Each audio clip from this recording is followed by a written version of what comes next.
هناك مقولة مشهورة للأسف ويروج لها كثيرا اليوم سيما على الفضائيات، أن الشيعة كذبوا على أهل البيت.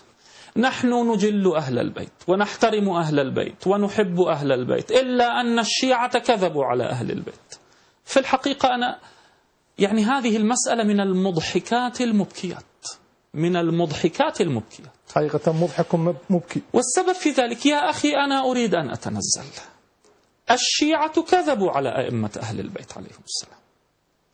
ما الذي منعكم أنتم أن تنهلوا من معين أهل البيت وأن تنقلوا عن أئمة أهل البيت ما صحت لكم روايته عن أهل البيت؟ إذا كان الشيعة والعياذ بالله كذبوا على أئمة أهل البيت، هل هذا يبرر لمثل مالك ولمثل البخاري ولأمثال هؤلاء أن لا ينقلوا لنا شيئا من علوم أهل البيت وشيئا من روايات أهل البيت في كتبهم؟ لماذا لم تعتنوا أنتم بفقه أهل البيت، بعلوم أهل البيت، وتنقلوا في كتبكم ما صح لكم عن أهل البيت عليهم السلام، سيما أن علومهم ملأت الخافقين؟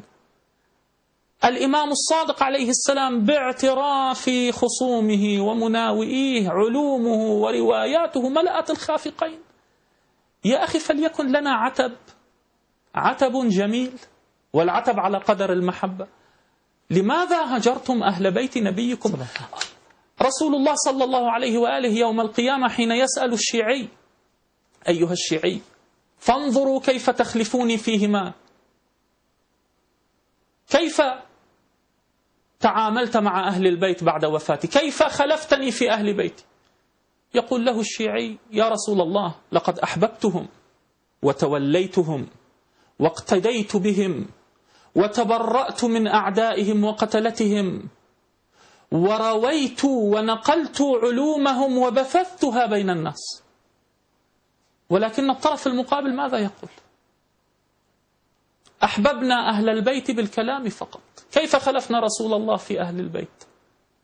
مدحنا وأثنينا وترضينا على قتلة أهل البيت، ثم تركنا الرواية عن أئمة أهل البيت وسادة أهل البيت باعتراف علماء العامة، وروينا عمن؟ روينا عن قتلة أهل البيت وعن ناصبي العداء لأهل البيت.